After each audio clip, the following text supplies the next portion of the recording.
Sir, we are now live on YouTube. I'm just trying to refresh it. Yes. Can we go? Yeah, we are live, sir, on YouTube. Sir, we are now live on YouTube. I'm just trying to.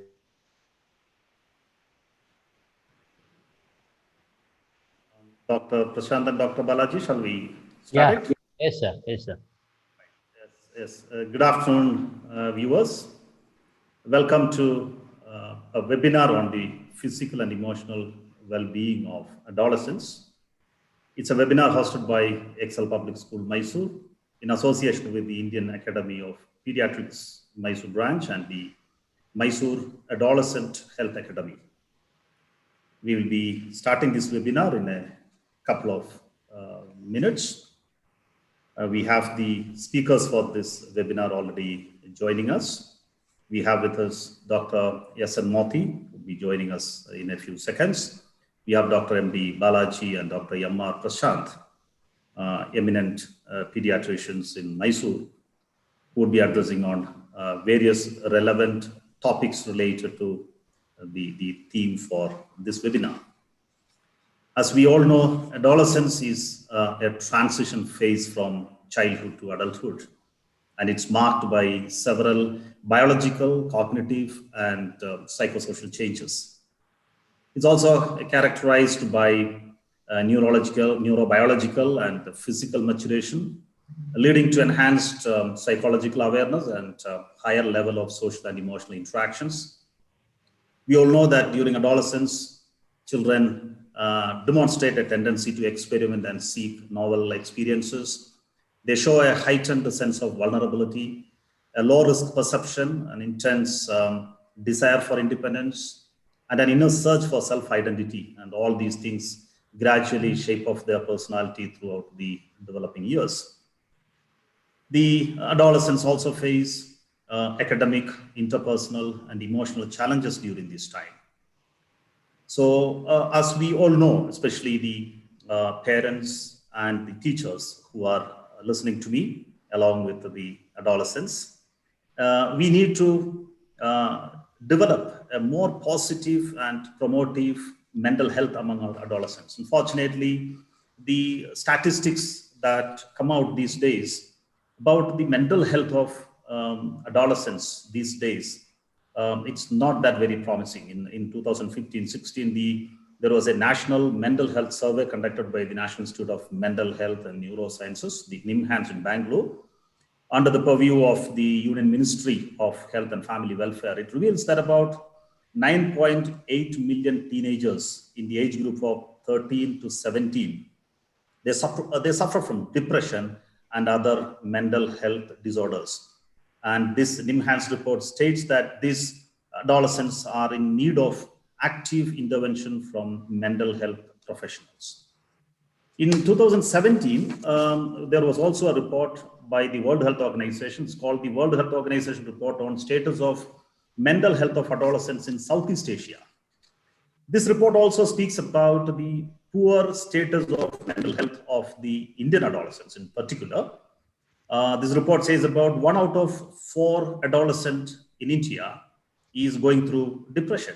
It's a very, very alarming statistics. They undergo depression for a period of minimum 2 weeks, it what says. The percentage of the Indian adolescents who undergo depression is about 8%. And 8% of the adolescents felt very lonely through the survey. And 10% of the surveyed adolescents also admitted that they do not have good friends. 11% of these adolescents admitted that they also undergo a kind of substance abuse. So a lot of such shocking revelations that has come out in the recent times. We also know that India is now gaining a kind of a dubious distinction in terms of the suicide rate among the teenagers in our country. We have one of the highest suicide rate among the whole nations in the world. It's believed that every hour, at least one student commits suicide in India. So this being the situation, and today being the World Mental Health Day, October 10th, every year is observed as the World Mental Health Day. So we thought it's appropriate to address the concerns that the young adults of our country are facing. So we have this webinar ready for all of you, our student community, the parent community, and the teacher community from different parts of the country have joined us to this webinar. And it's my pleasure and honor to welcome all of you to this webinar. So this webinar has been structured in the form of three different segments, three presentations by three eminent pediatricians.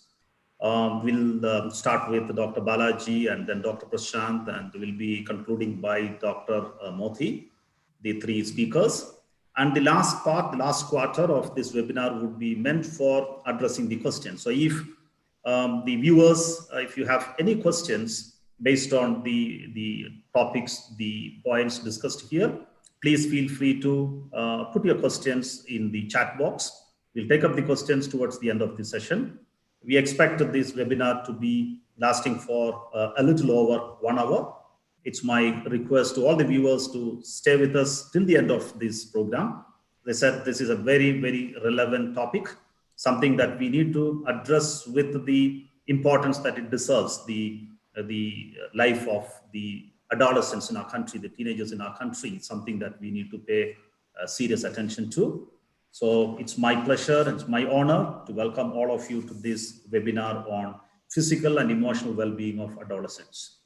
The first speaker for this afternoon's session is Dr. M.D. Balaji. Dr. Balaji is a consultant pediatrician with over 17 years of experience, with more than 10 years as a faculty in medical colleges. Did his medical studies from JJM Medical College, Davangere, KEM Hospital, Mumbai, and Krishna Medical College, Vellore. He has done his specialization in the area of pediatric allergy and asthma. Dr. Balaji is currently the senior consultant pediatrician at the Narayana Multispeciality Hospital in Mysore. Dr. Balaji is a member of the National Academy of Medical Sciences in New Delhi. He's also presently the honorary secretary of the Indian Academy of Pediatrics, Mysore branch.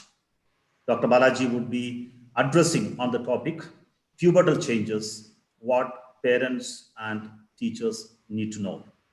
I welcome Dr. Balaji. Over to you, sir. Thank you. Thank you for the introduction.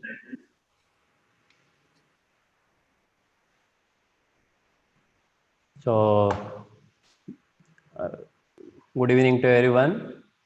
So, before starting the presentation, it is my pleasure to be a resource person here along with the other two eminent speakers, my senior pediatricians. And before that, it's my duty to thank Mr. Matthew sir, Principal, Excel Public School, and his team for providing this platform, an appropriate and meaningful day to deliver our knowledge to the public, especially the teachers, parents, and the students of the adolescent age group. And moreover, it was in a very short notice, he was able to organize the things on this particular World Mental Health Day, which is more meaningful than doing on any other day. So thank you so much. On behalf of our IIP Mysore and Maha, we would like to extend a warm thanks to you for providing us this opportunity to convey our resource. Okay.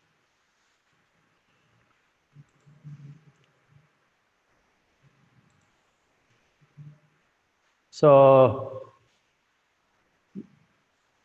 as we all know, my topic is basically what parents or teachers or adolescents should know about the puberty.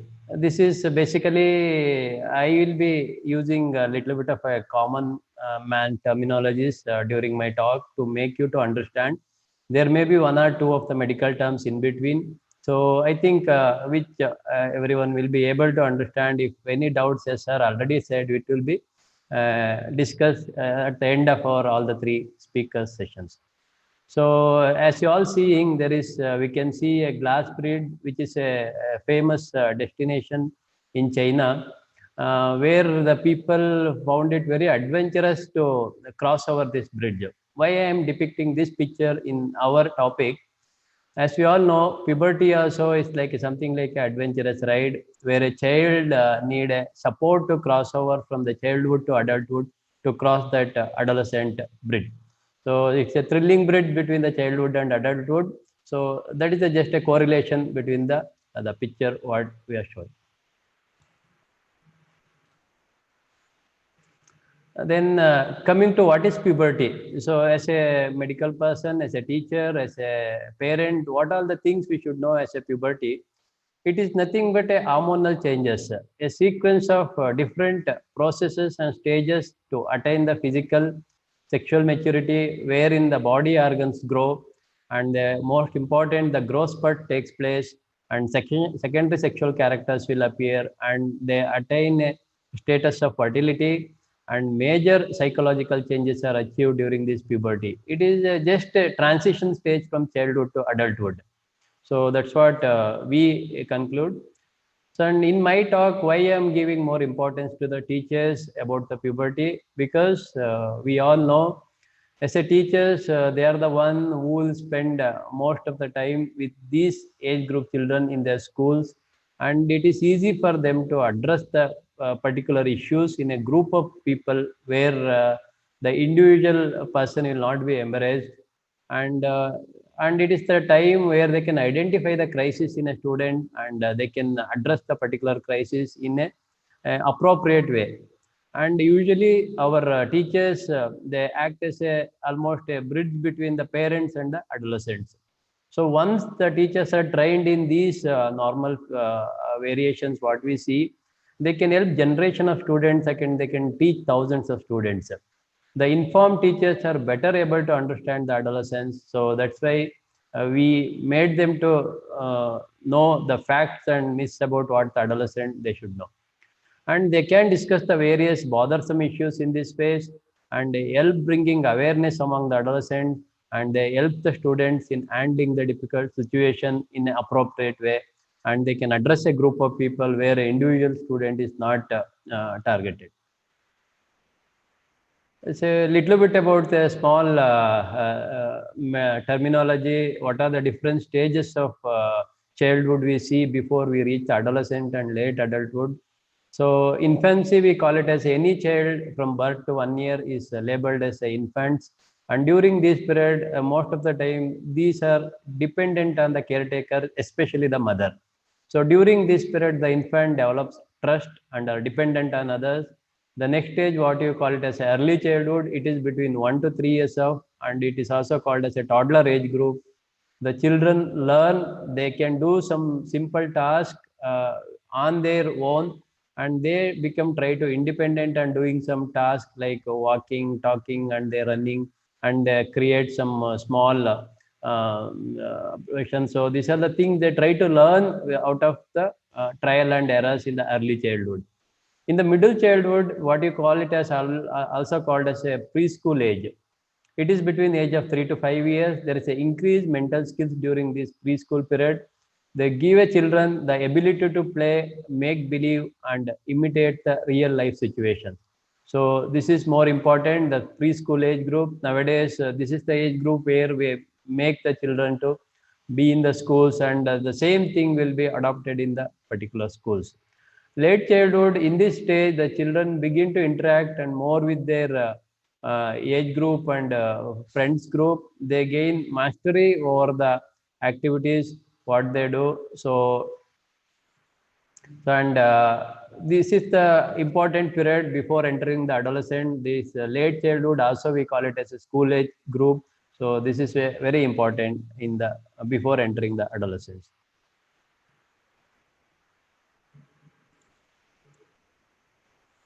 Then next stage is the adolescent and adulthood. Usually we take this period is a very important period because there are two stages. Adolescence is divided according to our Indian data. We categorize into 10 to 19 years, whereas in the Western countries they have a recommendation to extend the adolescent period even up to 24 years. As of now, present Indian data, we till 19 years it is covered under adolescent. That will be again divided into early adolescence, mid adolescence, and late adolescence. We will not go into the depth of this this thing. During this period, the teens take in a greater responsibility and they begin to develop their adult responsibility. So usually the important change that occurs during this adolescence period is a puberty, attainment of puberty. Usually the females have a range of period of attainment of puberty between 9 to 16 years, whereas the boys between 10 to 17 years. It's a 1 or 2 later in boys compared to the girls. Once the adolescence is completed, is the adulthood after the age of 19 years onwards. At this stage, the adolescents have fully developed physical characteristics and they have established their identity. And during the adulthood, the people work to achieve goals and to understand the meaning of their lives. So this was the one which is quite important. And one more important thing, when does the puberty start? Every parents, every teacher and every caretaker will be worried that when does their child, there's a common doubt they ask when they come to the clinics, especially when the children are in the age group of around 9 years or 10 years. Usually the puberty starts around 9 to 11 years in girls, but it's range between 9 to 16 years. For boys, usually starts between 10 to 13 years. As already mentioned, it is a 1 or 2 years later compared to the girls. There is no way of exactly predicting when a child will start puberty. Early changes in a child's brain and hormone levels cannot be seen from outside. It's all individual and based on the genetic basis. So that we should need to understand. So what happens during the puberty? Puberty is nothing but it's a hormonal changes, what you call it as a hormonal surge. There are various neurosecretory factors and hormones that acts in the cycle of puberty. The modulation of physical growth and all the parameters, it will happen, height, weight, all the other physical parameters will increase, and the initiation of the development of the sex gland, that is testes and ovaries in the corresponding sex. So that is very important. And changes in the sexual organs, I'll come to that a bit later. And development of secondary sexual characters, that is the most important change we should be noticing at the time of puberty. Structural change in the brain and cognitive development is a very important phenomena that especially is appropriate for this World Mental Health Day, what we are dealing with. And the psychological changes in the behavior. These are the common changes as a parent, teachers, we should be kept in mind. So I was telling there is nothing but it's not a physical growth. What does puberty? It all happens in the brains. Normally, the hypothalamus is called as the engine of our body, where hypothalamus will stimulate the pituitary gland, which is called as the master gland of the body. All the adolescents would be able to understand these terminologies. These pituitary gland will release a gonadotropin releasing hormones, which acts on the testes and ovaries, which are the main internal sex organs in the body. And these testes and ovaries release the sex hormones, especially the testosterone in male, estrogen and progesterone in the female. These hormones are the main things that are responsible for changes in the end organs, especially the reproductive organs, and to bring the changes that happens during the puberty. As I was already mentioning, the puberty changes are mainly regulated by endocrine system. It is nothing to do with the physical characteristic. All the endocrine glands or endocrine system plays an important role. The hormones that cause the physical and emotional changes of adolescent are produced by endocrine gland, what we call it as an hormonal system. The endocrine system produces hormones that go directly into the bloodstream. The hormones are then carried to the different parts of the body to control the various functions, which I'll be highlighting in my subsequent slides.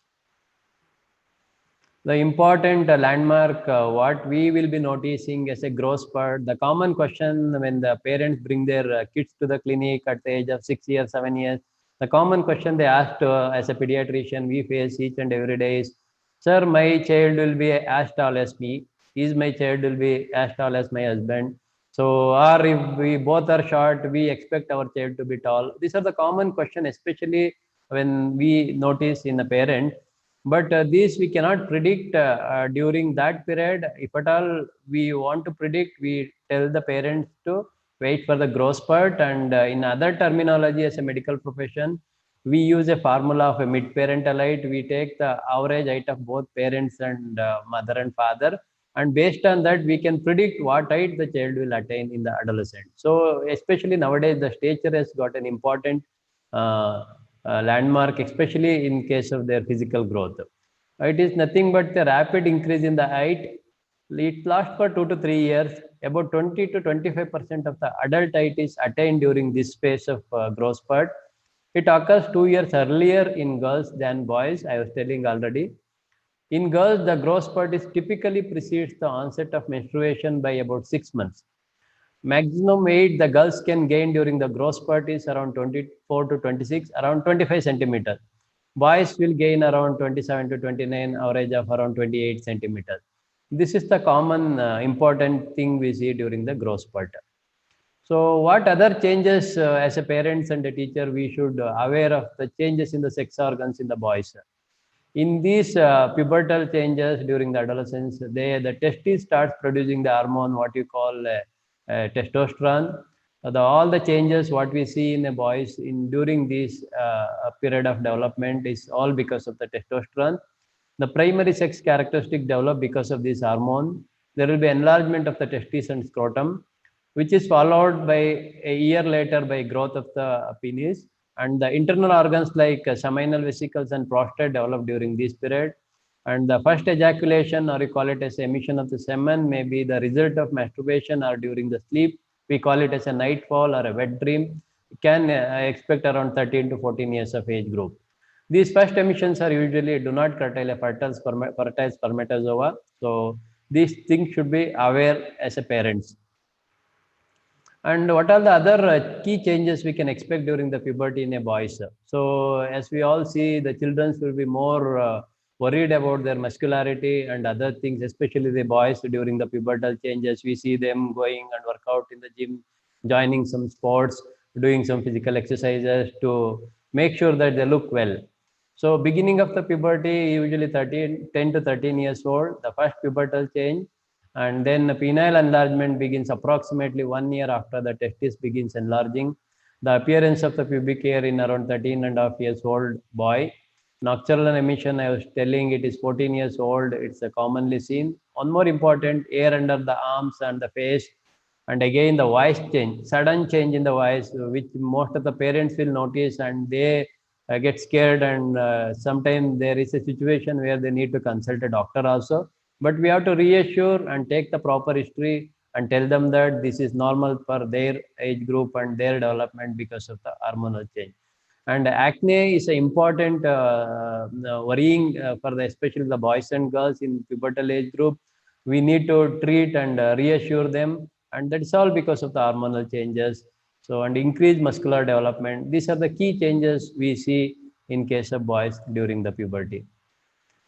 Then this is the Tanner staging. I will not go into the depth of the Tanner staging. This is the staging system basically used by the health professionals who are expert in that, especially the adolescent specialist, where the particular child is brought with early puberty or a delayed puberty, or if there is a inappropriate signs are developing for that particular age, what I was explaining. So based on their external genitalia and pubic hair development, we grade into 1 to 5. Depending on that, we can categorize whether the Tanner staging is matching with the child appropriate chronological age. This is basically to detect any problems with early puberty or delayed puberty. Coming to the changes in the sex organs, what we see in girls during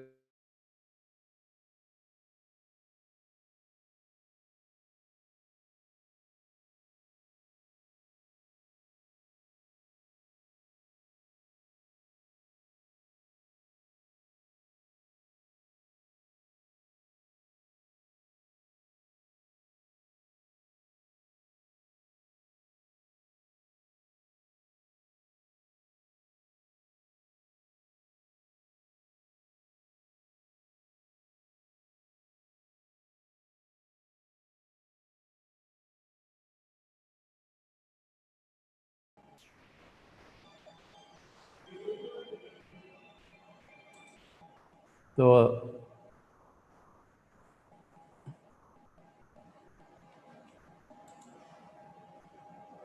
yeah. So the key changes I was explaining, Beginning of the puberty in girls usually occurs in 9 to 11 years. The first pubertal change, what we call it as a breast development, usually occurs in 9 years. So we call it in a medical term as a telarchy. And second is the pubic hair development, we call it as a pubarchy. We shortly after the breast development, the child will have a pubarchy. And a widening of the pelvic bowl, what we call it is a feminine distribution of the fat, or a widening of the waist. These are the common changes we see in girls during the pubertal development. And finally, the menstrual periods, onset of the menstrual periods, we call it as a menarche, usually followed by these telarchy, pubarchy, and menarche. We label like that. Finally, in first menstrual cycle occurs at around average of 12 years to 12.7 years, but it varies based on the genetic potential or depending on the hereditary also. That first ovulation of an egg occurs after a year or more after the menarche. The hair under the arms is seen in around 12-year-old girl. The sequence of development of changes of puberty in girls, as I already told, telarchy, that is the breast development, pubarchy, menarche, and axillarchy. This is the common sequence of events we see in a girls. So again, this is a Tanner staging of puberty in girls. So again, this is for the basically for the health professional. Whenever nowadays we see the child having a precocious puberty at the age of 7 or 8, so there will be some medical causes we need to identify and treat appropriately. Or we see some children even at 17 and 18 years, they have not attained a menarche. So these are all the stages where their pubertal or pubertal development is appropriate for their chronological age. So this is, I don't want you to know the details of these things, but there is a staging system available with the medical profession to stage the puberty in a particular child. Again, one more important thing I want to tell you is it's all in brain. So whatever the puberty, whatever the things we are discussing so far is all controlled in the brain. Brain development and cognitive growth is an important factor in case of adolescence. The myelination, what you call it as insulation of the nerve cells for a rapid transfer of information, that is occurring in case of important change that occurs in the brain during this pubertal change. And neuronal pruning, what you call the removal of unused neurons, brain cells, and the synapses connections of the other neurons will be seen. Basically, the limbic system is the seat of emotion which develop first in case of pubertal change. Later, the prefrontal cortex and the center for rational and logical thinking develop later. That is where as the advances in the maturity, we can see these regions in the brains will take over the function of limbic system. So what are the mental changes we see during the puberty normally as compared to the children? These post-pubertal children can think about complexities as their abstract thinking develops. They move away from the parental umbrella. They want to show that they are independent, they can achieve something, and they just try to identify more with their friends than a family. That is the reason why we are stressing upon the role of teachers, because they are the one who will be watching the child from morning to evening, and they can notice the normal variations, what that can happen, and they can reassure and help the child. They develop a social circle outside the family and give it the most important, especially the peer group. And sexual thoughts emerge during these puberty. How puberty bothers the adolescents. So with the ongoing physical and mental changes, the adolescents are bewildered, and usually they may get confused, frightened, feel awkward and embarrassed.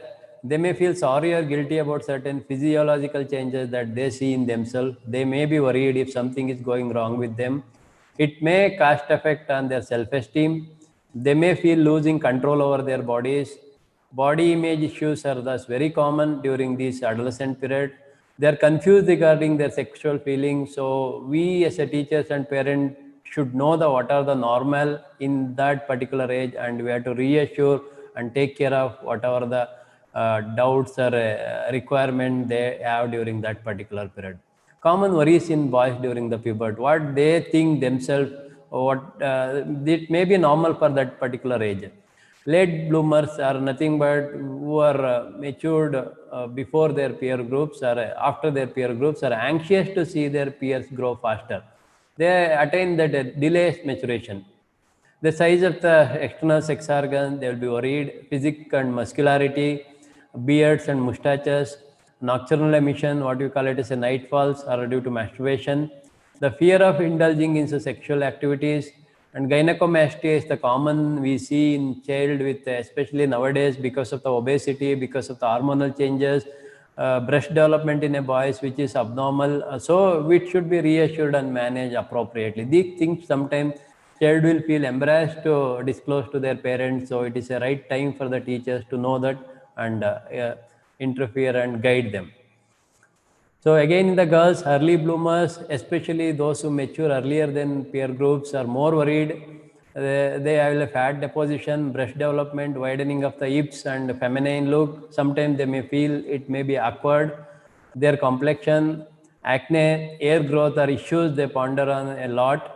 Asymmetric breast development, painful breast rise worries in this age group. Girls generally find the menses bothersome and messy, and they are very difficult to share with their family members.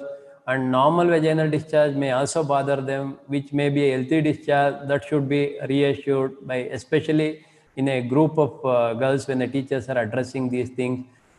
They are fearful of you testing, abuse, and getting pregnant. These are all the myths they sometimes they will have, and they should be counseled for particular issues what they are facing. How the teachers can help, and I was telling from the beginning that teachers play an important role, understand the pubertal changes and problems. They should monitor the growth by growth charts, by yearly their height, weight, body mass index. They promote the healthy nutrition and outdoor activities, give anticipatory guidance and the common concerns which may be normal for that particular developmental stage. They arrange a program on gender issues and gender respect, guide on sexuality issues and reproductive hygiene, and join hands with the parents to help the adolescent to face these challenges. And moreover, take the professional help for all these if needed, and important that the programs like these are organized to reach a large number of people. When to consult a doctor. For routine yearly checkups, all the adolescents should be consulted because of the change in the variations and other deviation from the normal development. If they are finding too early or too delayed pubertal growth also is again should be brought to the medical notice and should be evaluated. Too thin and too much of weight during the adolescent is also an important concern. Excessive acne, periods beyond 21 to 61 days cycle, or even after 2 years of menarche, if the child is not having a regular cycles after 2 years of attainment of menarche, that should be definitely a concern, and that should seek help from the concerned doctor. And facial hair growth in girls is again an hormonal imbalance that should be taken care. Painful and heavy menses after 6 months of onset of menarche is definitely bothersome. That should be taken help from the medical person. Foul smelling discharge through genitals is again a concern of any fungal infection or any infection. Any psychological issues that hamper the working should be brought to the notice. To summarize, the teenage brain is a work in progress. Young people are dealing with social, emotional, and cognitive changes that are not yet to be developed. So teachers can help by listening, staying calm, and being good role models to our adolescents. Thank you. Thank you so much. Thank you very much, Dr. Balaji, for that very enlightening and informative session. I'm sure many of us would have got our doubts and misunderstanding got clarified about the puberty and the changes, especially the physiological changes that happen during the puberty. Thanks a lot.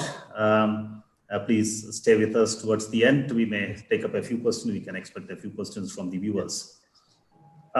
We have the next session that is going to be addressed by Dr. Prashanth. Dr. Prashanth is a medical practitioner with over 23 years of experience, out of which 17 years as a consultant pediatrician. Dr. Prashanth is presently working as Assistant Professor, Department of Pediatrics, Mysore Medical College and Research Institute. He's been working in this institute for the past 10 years. He's also practiced in some of the reputed hospitals across Karnataka and Kerala. Dr. Prashanth is a permanent member of the Indian Academy of Pediatrics and the Adolescent Health Academy. He's a life member of the Indian Society for Pediatric Dermatology and also various other organizations. He's a well-known trainer for health professionals. Dr. Prashanth is the secretary of the Mysore Adolescent Health Academy. Dr. Prashanth will be talking to us on a very, very relevant topic, the emotional management with teenagers. I'm sure the adult viewers, especially the parents and the teachers, would be keen to know how to handle the teenagers more effectively and more productively. Over to you, Dr. Prashanth.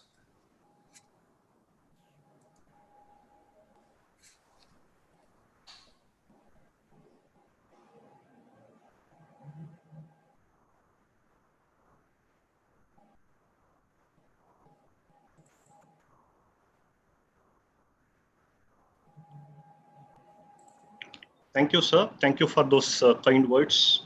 At the outset, I would like to thank the principal, the Excel Public School, Mr. Matthew, and the team, Indian Academy of Pediatrics, the Mysore branch, and Mysore Adolescent Health Academy for making me one of the panelists in this excellent program today evening. So good evening, all the teachers, parents, and the teenagers who are present in this meeting. So let us start with my today's topic, emotional intelligence. So coming to the definition, what is emotion? Emotions are biological states associated with the nervous system changes brought about by neurophysiological changes variously associated with the thoughts, feelings, behavioral responses, etc. And what are the commonest basic emotions one human being can have? If we summarize all the research done towards labeling the basic human emotions, we would generally conclude there are only 5 basic emotions. These are joy, fear, sadness, disgust, and anger. So why have we selected this topic for today? As we all know that already it's been described, already it's been explained by everybody that today we are celebrating World Mental Health Day. So we all are used to maintain and manage our physical health, and we never discussed or never give importance to manage our mental health. So this is, I felt it is appropriate for today to discuss about mental health and the emotional issues in the teenagers. How our emotions are relevant in teenage? What's so special in the case of emotional development in our teenagers? So this slide, actually, this is a functional MRI, that is functional magnetic resonance imaging slides. It's been taken from a 5-year-old child serially until the 20 years. This is the MRI of brain. So once you see, as you see the pictures right from 5 years to 20 years, you can appreciate that this blue color is becoming more deep and more covering most of the surface area, most of the areas of the brain.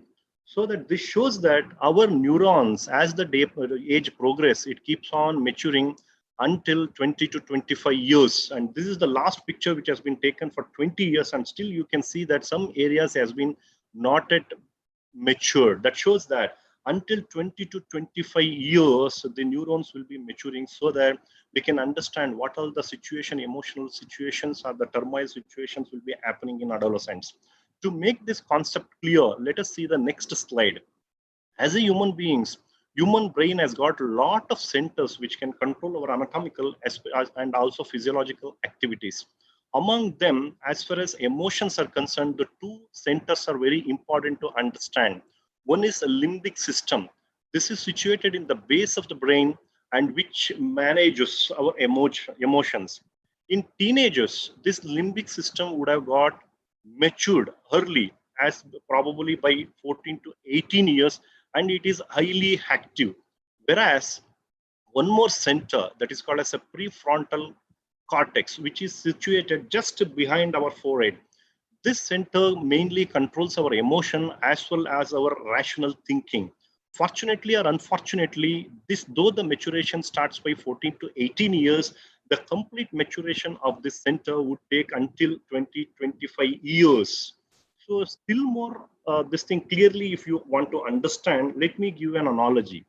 Imagine if you buy a posh car and start driving at a speed of 200 kilometers per hour. For some reason, if you want to stop that car suddenly or immediately, and if you find that that car doesn't have a brake pedal, what would happen? So what would be the real tension you will be going through? The same type of turmoil situation the all teenagers will be undergoing, because they have at one hand the highly active emotional center, but at the other hand they don't have a proper control over the emotions, and the rational thinking also may be lacking. This is the main reason why I have selected this emotional intelligence and mental health as a main topic discussion today. So what is emotional intelligence? Till recently, we used to discuss only about intelligent quotient. We are all well aware of that. This emotional intelligent and emotional quotient is a new terminology, maybe from the past decade. It is gaining a ground, and we are giving importance to this emotional intelligence. What is it? What does it matter to me? Why does it matter to me?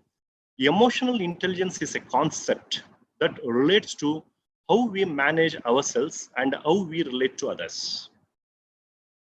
It is the ability to perceive and express emotions, assimilate emotion in thought, understand and reason with emotion, and regulate emotion in self as well as others. This emotional intelligence, how does it help me or others to succeed? Yes, every one of us would like to succeed in our all daily activities. It may be a living, it may be working, it may be in learning, social interaction with self and others. Everybody wants to succeed. So exercising your emotional intelligence can help you, or can you enhance better communication, improve the personal relations, interpersonal skills, promote better work environment. You can coach others, manage the change, deal with conflicts, that is conflict resolution, and improve the productivity of the oneself as well as the organization. Once our teenagers or the students become professionals, they can build teams, select and promote leaders, retain employees, improve service, benefits, outcomes, and returns to the self as well as to their working organizations and stakeholders. And a few things which differentiate IQ from EQ. What is intelligent quotient? It helps you get in the door. That means with good IQ, one can secure a good degree, they can get into a good job, good institution, or good company. But with good emotional quotient, once you get a job, it helps you to succeed in job. The IQ measures of ability to learn and understand, whereas EQ, it is the ability to use your emotions and logical skills. IQ trying to convince someone by facts, whereas EQ trying to convince somebody by reasoning. IQ is book smart and EQ is art smart. IQ gets you through the school and EQ gets you through the life. If somebody asks me to explain the difference between IQ and EQ in two phrases, let us see. This IQ is book smart and EQ is street smart.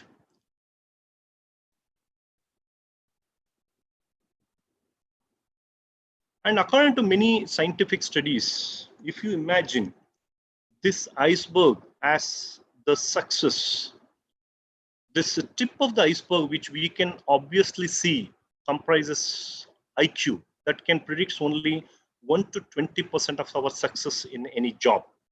Whereas the larger portion which got submerged under the water, which constitutes EQ, it has got around 27 to 45% of chances of success in a job. So can you imagine the impact of developing EQ over IQ in any success?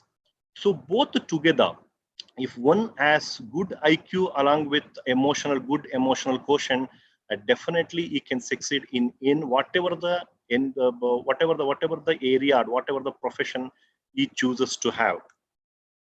So to understand this emotional intelligence better, there are 4 emotional intelligence skills one has to develop. One is the personal competence.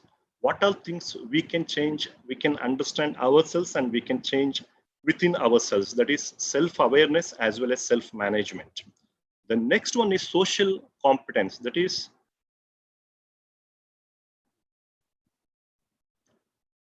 social awareness and relationship management.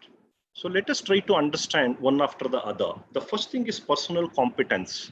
That is self-awareness. When you want to bring a good change or a good results in anything, first we have to change ourselves. For that, we need to understand ourselves. Self-awareness is nothing but the ability to recognize your emotions as they happen and understand your general tendencies for responding to different people and situations. First, we should try to understand what are the emotions we generate, whether they are the negative emotions or the positive emotions, and the general tendencies of responding to different peoples and to different situations. Once you understand yourself, we can move on to the next quadrant, that is self-management.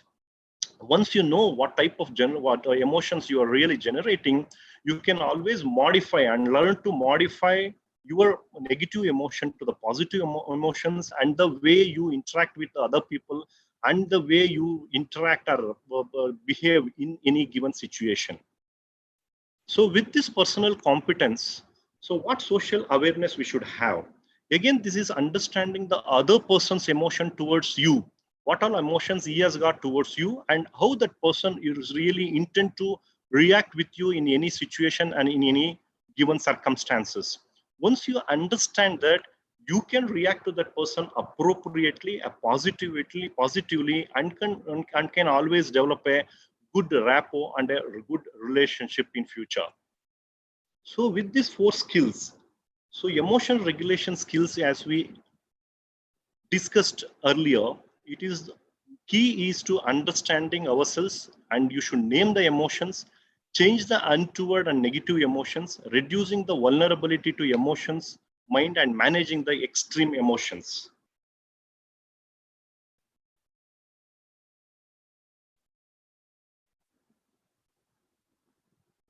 So mental health is not a destination, but it's a process. It's about how you drive, not where you are going. That means just like developing or maintaining or managing any physical fitness or a physical health, this mental health has to be tackled in the same way. And we should teach our children or the teenagers to develop and inculcate few of the disciplines and the few of the skills daily, so as to enable themselves to develop a good mental health and emotional intelligence.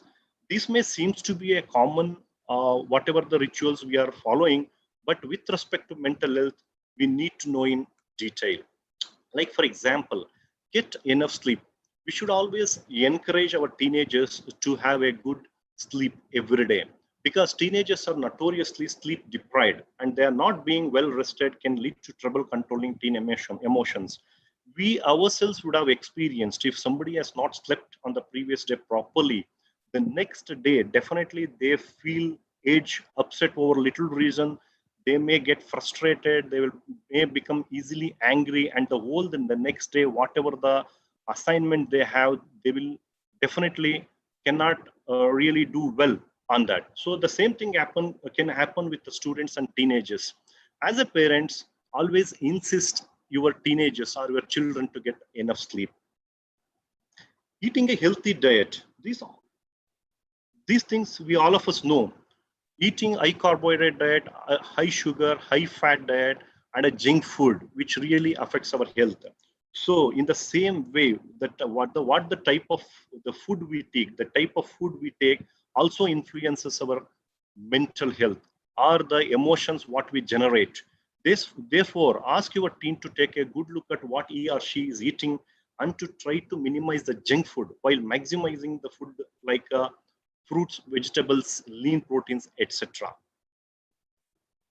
Don't overschedule the time. Many teens wake up early for the school and they may go for a sleep late. And weekends might be similarly busy with work, outing with friends, extracurricular activities, and socializing on social media and playing the video games.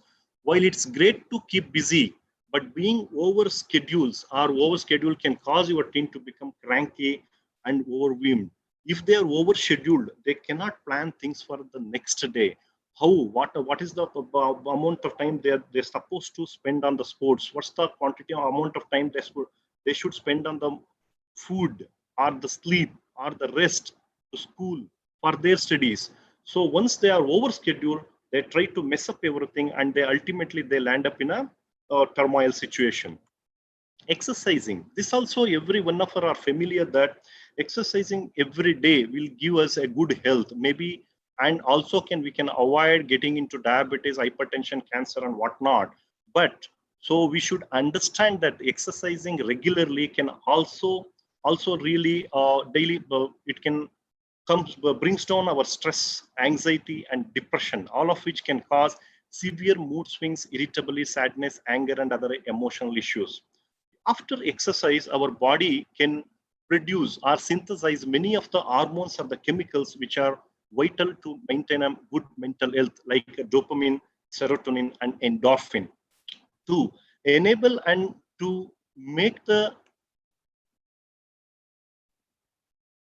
make our teenagers to develop the habit of exercising daily.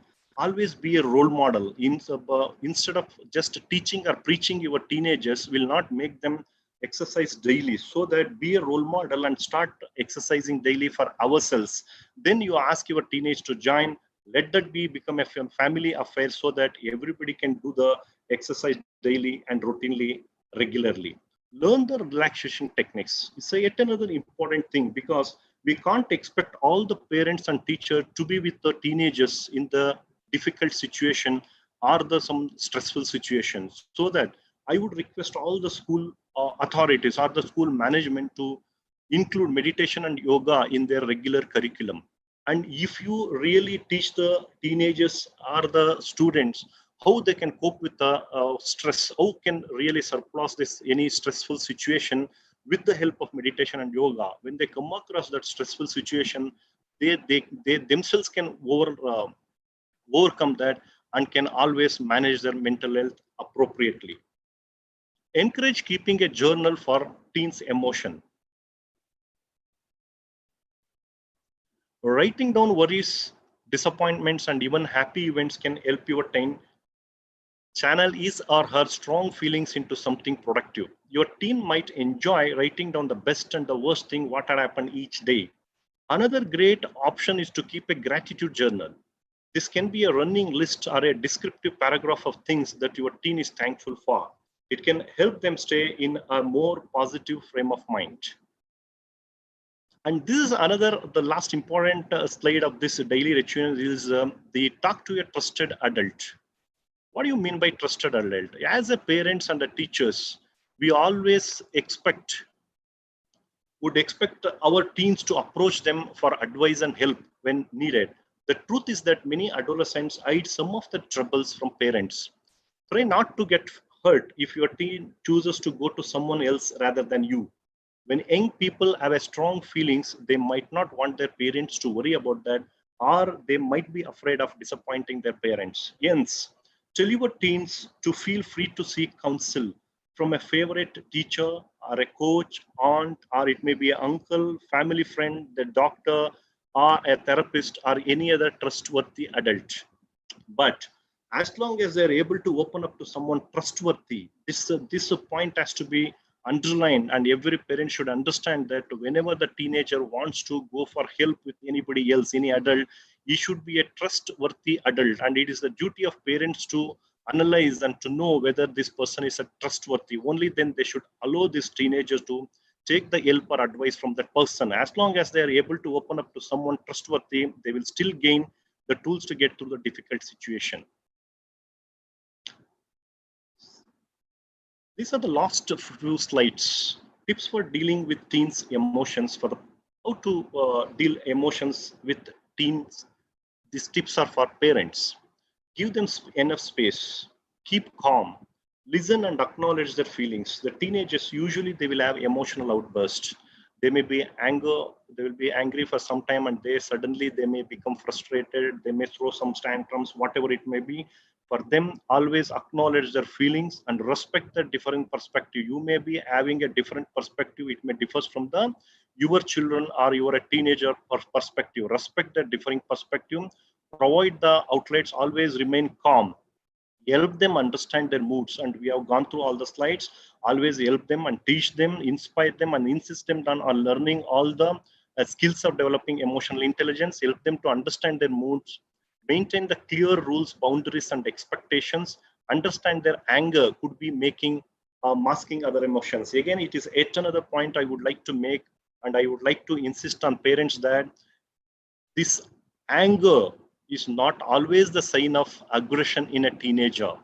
Make sure that the teenager may be having a underlying major issues like depression and frustration.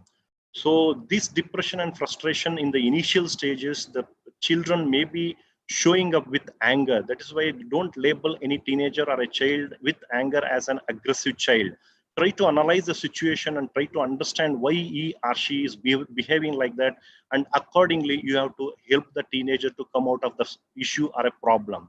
Be a role model yourself and consider therapy. If you're not able to manage or maintain the situation alone, you can always take the help of a specialist. Tips for dealing with teens emotion. For the teens, the many of the teenagers or the students, they always complain that they are too sensitive and they want to know how to deal with emotional sensitivity. Always, I strongly recommend that if you have that such problem, write down your feelings, what the sensitivity means, what exactly the feeling you will have, and when would you become more anxious or sensitive, what circumstances will bring this sensitivity. Is it going to a class, is it talking to your class teacher, or it is some special circumstances, or in the social group, or with the friends, or with some exam, or whatever it may be. So once you figure out, always you will have some technique to overcome all these things to manage your situation. And limit overthinking. That means that never ever think that what if I don't get the first rank, what happens if I don't get 98% or 100%, what if I don't get admission to a major college or a profession. So limit overthinking, think before react. Always prepare yourself how to react when the proper circumstance or the situation if you encounter, maybe tomorrow the same day when you go to a particular place or school, college, whatever it may be. Challenge yourself and ask for the feedback. It's not all about you. Don't think that you are the only person who is going through all these challenges and this problem. Every one of us, every day we face challenges. Everybody will be in the same position as you are placed. Be patient. Learning to ride the wave. And as I already told you, so please inculcate and learn this meditation technique, mindfulness, physical exercise, sleep hygiene. This all helps you to keep yourself calm and to face the situation. So before concluding my talk, to share the secrets of success with you. So whichever the school you go and whatever the program you conduct, the majority of the students, they will ask, what is the secret mantra for success? So now be prepared. I will be sharing my secret mantra with you. I started succeeding when I started living small fights for small fighters. I stopped fighting with those gossiped about me. I stopped fighting for attention. I stopped fighting to meet public expectations of me. I stopped fighting for my rights with stupid people. I left such fights to those who have nothing else to fight for. I started fighting for my vision, for my dream, for my ideas, and for my destiny. The day I gave up on small fights is the day I started become successful. This is a simple mantra I found out. Your mental health is a priority. Your happiness is an essential. Your self-care is a necessity. Thank you. Thank you for the patience hearing.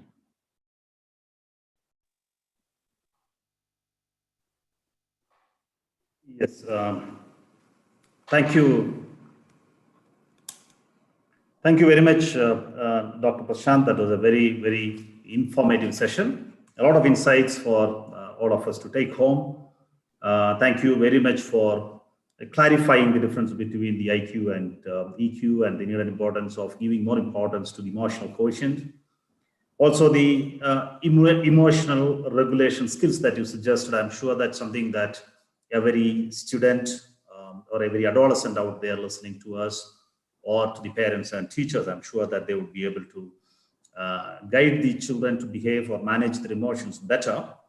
Also sharing your success mantra. I'm sure that people have taken a cue from that. Thanks a lot. Thanks for being with us this evening. We are now getting into the last segment, the last speaker, Dr. N Mothi. Dr. Mothi is somebody who doesn't need an introduction to the Mysoreans. He's one of the senior consultant pediatricians in Mysore and practicing in Mysore since 1981. Dr. Mothi is also the chairman and the founder trustee of the Asha Kirana Hospital in Mysore, which does a lot of work, human services in providing the counseling and support and state-of-the-art treatment to the HIV/AIDS patients in Mysore. Dr. Mothi is the chairman of the Mysore Adolescent Health Academy, a father figure to many people in Mysore. Sir, it's an honor and privilege to have you with us this evening, and I take pleasure in inviting Dr. Mothi to talk to us on the very, very important topic, connecting with adolescents. And over to you, sir. Thank you. Thank you, Mr. Mahathir. Thank you, Team ExcelSoft, for getting us here. And I immensely thank Dr. Balaji and Dr. Prashanth to make their insightful presentation to get this across. And I'll just spend the next few minutes what are the issues related to connecting with adolescents. Let's just imagine a situation. If there are 10 households with an infant or a small preschool child, you ask the 10 family members, all of them say, we have a genius. There was none like this. Even the grandparents fail. And all of them feel he is the best that we have come across. Years passing by, the same 10 households which you follow, during the years of the adolescents, if you ask them, what is the scenario? I'm sure more than 6 or 7 households, there are concerns. The same environment, the same parenting practices, but still there's something probably what is missed out. Can we try and see whether we can do something to break this barrier and see whether we can connect with our adolescents? And what's very important is that these two conflicting terminologies like disciplining and counseling, can they be incorporated with a balance, and how we can really get across to our adolescents? Let's see what we can understand in the next few minutes to come. Children and adolescents are no longer a plain white paper, what was being told years ago, that anything you teach or make them hear, you're going to write it in them. No, it's not so. And there is a need to view the present day adolescents in the backdrop of the following context. What is the context? The changing self, which Dr. Balaji said, the physical maturity, the emotional development, and we must also view in the backdrop of the family, which consists of parents, other siblings. Presence of grandparents will make a difference. We all know very well how much of a cushioning it gives. And the backdrop of the friends that they are with, giving an importance to the peer impact on the emotional development of an adolescent. And also determining are the factors, what kind of a school they are in, what kind of school environment, what kind of school disciplining is there, and society. What is the changing pattern? What are the changing value systems in society? And we know very well how social media is having a huge impact in adolescent development. All these need to be factored in when we consider the adolescent development. Now, I was just telling you, disciplining, the dictionary meaning, Oxford dictionary meaning means making people obey rules and punish them when they do not. This might probably help shaping up some aspects of their personality. Suppose it is going overboard, over-disciplining, it may have boomerang effect. That is, suppose it results you, physical punishment may have its own adverse impacts like resentment from the adolescents. They may be retaliative or rebellious. They may even sometimes retreat and remain withdrawn, and they may even avoid They may even run away. So what is the modified definition of adolescence that we can give a shape to phrasing it? To communicate the moral framework in such a way and motivate them to comply. This is how we need to rethink and rephrase our concept about disciplining adolescents. In stark contrast, what is counseling? Counseling is a process to enable a person to understand his or her situation and act upon probable solutions. For this to happen, a counselor should have the ability to effectively listen to his problem, his or her problem, to understand what the problem is, to discuss, evolve options, and act upon how to move forward. For this, the counselor offers the time, attention, and of course the skills. This applies to the counselors in some of the schools who have a counselor. But it is not so. All teachers have to be counselors, and all parents also have to be counselors. So we need to strike a balance between disciplining and counseling and bring about the best in adolescence. And what should be the qualities of counselor? They should have the concern, they should have the competence to give away the necessary information, they should have good communication skills to get across to them, and they should always maintain a cheerful attitude when you're talking across to your adolescents, and be very consistent in your approach and mix up some cold humor and always be compassionate. And what is the bottom line is to ignite hope and rekindle a desire to change towards better. That is how a counselor has to approach a scenario. And let's look at what are the causes of indiscipline in adolescents. It could be centered around the self itself, wherein something like ADHD or learning disability is there, substance abuse is there. Indiscipline becomes some kind of a cover up. They want to cover up their shortcomings in the learning. The parents and family factors which result in indiscipline, high expectations from the parents or the pushy parents, or over disciplining or lenient parents also could have negative impact towards discipline. And the family disharmony, broken families, parental abuse, substance abuse, beating, parents who cause harm to each other, and the parents who compare the adolescent to the other siblings. Oh, he is doing so much better. You look at your friend, he's so much better. All these will tend to have negative impact. And of course, girl child, we know how girl child is a issue, a social issue, even in the national context. And peer group also will be a determinant factor. What is the kind of peer pressure? And they want to be adventurous, and they want to portray supremacy or macho image. Oh, if you don't do this, if you don't smoke a cigarette, oh, what kind of a guy you are. And bullying and branding will really create so much of barriers amongst the relationship building. And we need to also keep in mind the societal changes, the changing values, and how much we are glorifying violence. We are not causing any kind of we are not seeing any kind of hero worshipping. Now we see villain worshipping has become the order of the day. Over and above all these aspects, we know how much of a determinant factor social media is. We need to view the adolescents and the probable indiscipline under all these backdrops. Keeping this in mind, WHO has given a gather approach how to you counsel your adolescents. G stands for greet and introduce yourself, ask and assess the situation, what is bothering the adolescents, give relevant information centering around the problem he or she is confronted with, and try to explore options and draw out an action plan, what can be done to address some of these problems. And you need to explain and review how to approach, and also return for follow-up and referral. What I mean to say is, when counseling implies you need to be a part of the decision-making process, and it is not just thrusting your idea, oh, you do this, this is the only way to come out. No, you need to be striking a balance.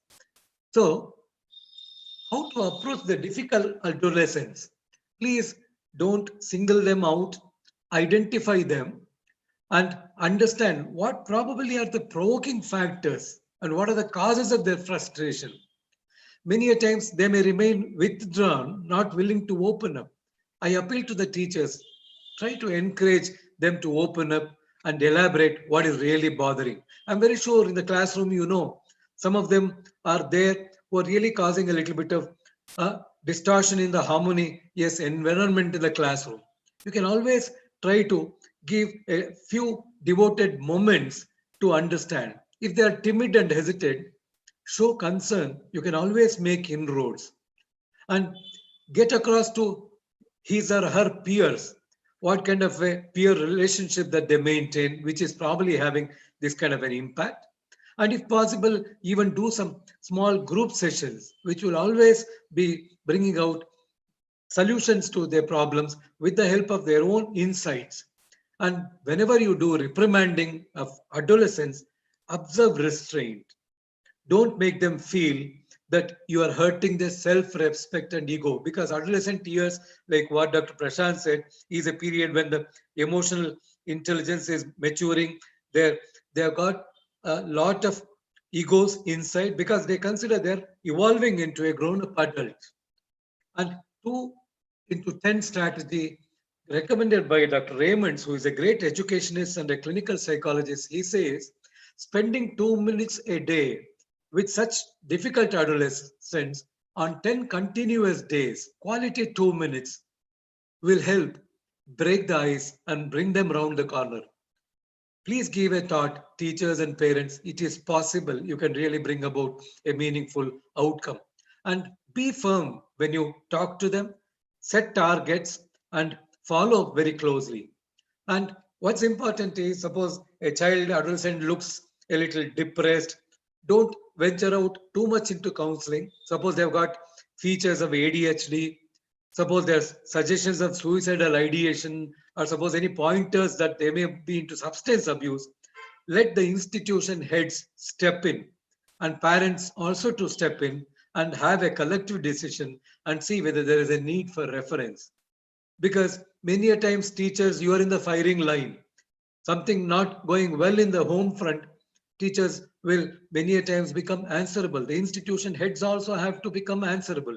And we come across whenever some extreme outcome takes place, some suicide takes place in a school, it changes and rattles the entire system. So what I would suggest is, whenever you foresee some red flag signs, please try to allow the institution heads and the parents to step in. And a misbehaving child or adolescent is often less understood and misguided. And whenever a teacher says, you can do better, he indicates the teacher has probably identified a great potential inside this adolescent.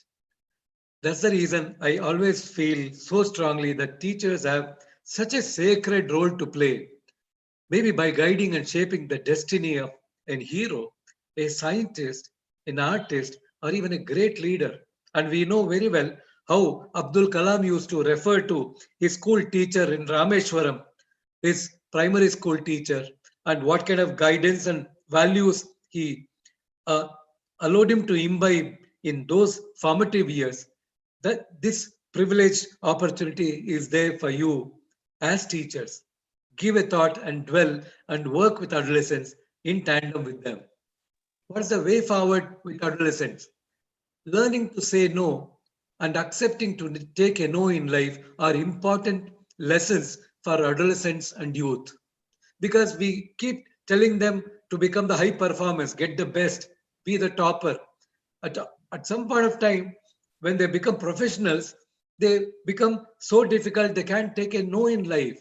When they're so used to be the toppers all along, the problems with the front benchers and the toppers is always so, they go into a state of depression, end up suicide, job and marital disharmony. A lot of these things happen. They already know the art and style of living. We need to teach them the art of giving, caring, and sharing. These kind of moral values we need to really get across. Beautifully brought out by Dr. Prashanth, the importance of emotional quotient vis-a-vis in par with intelligent quotient. I'll take one step further. We need to incorporate spiritual quotient, wherein they can understand the philosophical outlook towards life, rationalizing a situation, come to terms, and also learning to learn to get the coping skills. And we need to focus on moral quotient so that they'll work within that framework and become good citizens. So these should be the 4 pillars of a personality development, not just the intelligent quotient. So I appeal to the teachers and institutions. Let's not just manufacture high performers who can crack top 20 ranks, NEET or IIT. We may be successful only with a few. But suppose we focus on guiding and shaping them to become good citizens, we can be successful getting all our students become good citizens. Let's see whether we can give a focus this way. In fact, the International Youth Day theme in 2017 was transforming education. There is a very subtle message. When education has not transformed our adolescents and youth, we need to give a thought how we can really transform our educational methods. We need to dwell on this. Let's give a hearing to our adolescents' voice. Mama, Papa, don't just preach. Teacher, don't just teach. Neighbors, don't frown and look us down. Why? We too care and want to fly high. In these concerns in mind, Mysore Adolescent Health Academy was launched in the platform of Indian Academy of Pediatrics with Dr. Balaji and Prashanth is our secretary, with a vision and mission statement which to focus on prevent, promote and prevent malnutrition, not only undernutrition, obesity also, school dropouts, teenage pregnancy, immunizations, suicides, and promote positive mental attitude, responsible behavior, ability to cope up challenges, and focus on their positive mental well-being, and protect them from self-harm, risking and indulgent behavior, sexual exploitation, and giving them small tips how to accept and say no when it comes to having an intimate relationship. With these points, this kind of vision statement, we have made Indian Academy of Pediatrics, all pediatricians in the city of Mysore are adolescent friendly. Whenever there are adolescent issues, please visit your pediatricians and get across to get the appropriate guidance. So let's remember, all our adolescents are looking for role models, and we as teachers, parents, and societal citizens also have a responsibility towards becoming role models so that we'll have our youth who will guide the entire country and the world to make this world a better place to live. I thought before I just sum up, I thought I'll pay tribute to Dr. Nagaraju, a 50-year-old friend of 50 years old relationship, classmate. We went to medical school in 1968 simultaneously. And he was a friend, philosopher, guide, and an extremely good human being who was my soulmate. And just about 2 weeks ago, he succumbed to COVID because of extreme degree of complications that he developed. In spite of treatment, we couldn't save him. I make this presentation of mine a tribute to my friend who always treasures in my memories for years to come and years to come. I thank you immensely for a very patient hearing. Yes, thank you. Thank you so much, Dr. Mothi.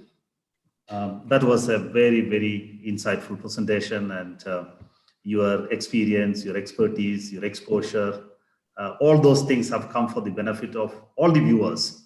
And in fact, I listened to you more like a seasoned mental health professional than a pediatrician.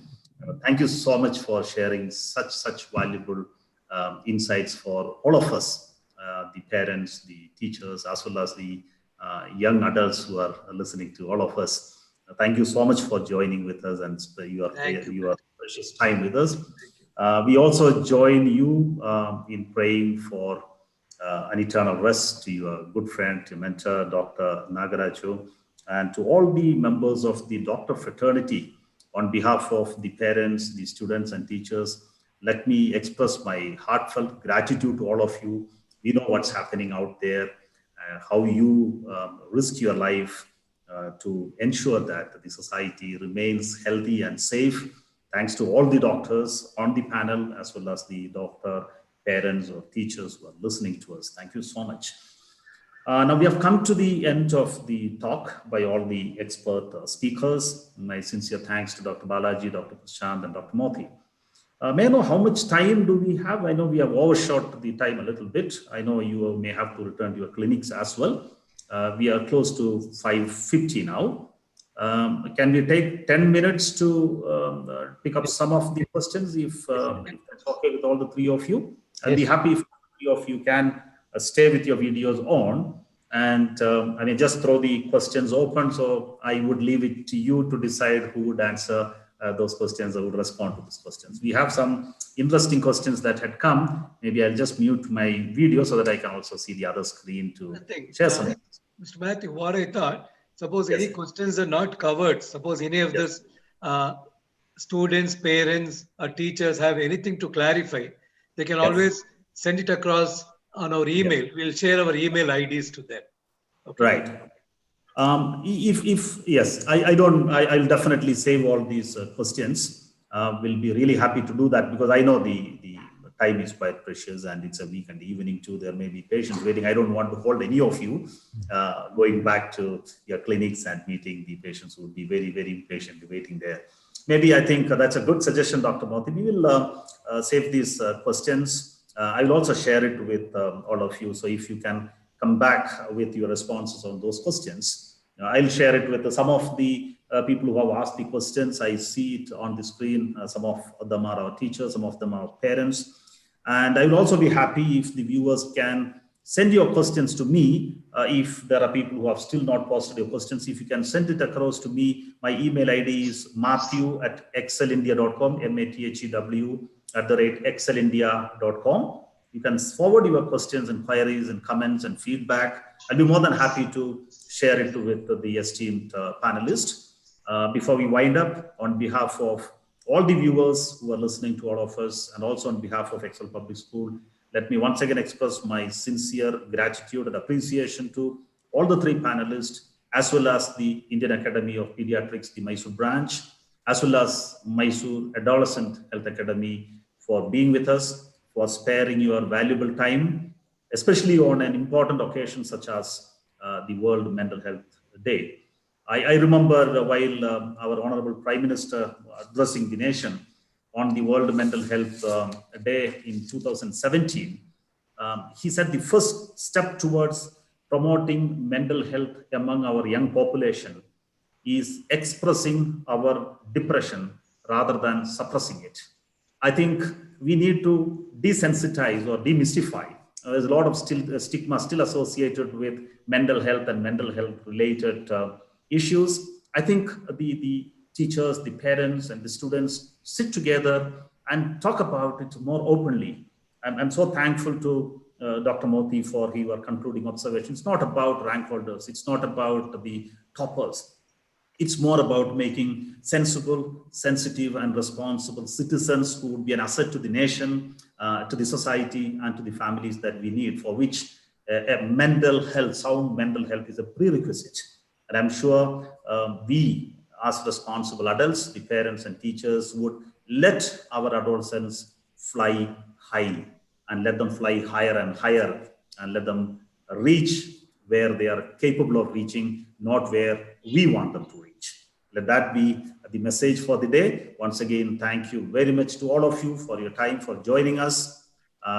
That's for now. Take care. Have a great weekend. Bye-bye. Thank you. Thank you, Mr. Matthew. Thanks, Prashanth. Thank you, sir. Thank you, Balaji. Thank you, sir. Thank you. Thank you. Pleasure, sir. We would Thanks, probably. Matthew. I'm very sure you would make a very good leader, and I'm very sure we are very much aware how effectively Excel Soft is really made such a landmark institution in the city of Mysore. And I think our compliments to Mr. Sudanva, who was just there as the institution head, Professor I think J.R. giving you the directions, who himself is a great educationist. So Yes. is his father, Mr. Dhananjay. And our regards and respects to their family. Sure. And Thank you. God bless Thank you so much, sir. Thank you so much. Thank you. Finally, I would like to thank Mr. Matthew sir, because in the short notice, it was an incidental program. I was just communicating with him in a WhatsApp, and he just gave an idea. And within the 24 hours, he planned this platform, and he wanted to do on this meaningful day. Thank you so much for you and your team for creating this platform for us to reach the parents, teachers, sir. Thank you. Thank you very much. I must in particular thank Mr. Adarsh Ramesh, the proprietor and director the of technical team. Yeah. Technical team. Yes. team Yes. for organizing it, and very, very smoothly making this live streaming of this program possible. Thank you, Adarsh. Thank you so much for your support. It's a second Saturday. It's an off day for you, but you came to the school and helped us to organize this. Thank you. Thank you, sir. Thank you so much. Thank you. Thank you. God bless. Thank you. Thank you. Thank you, sir. Thank you, sir. Adarsh, you can stop the streaming.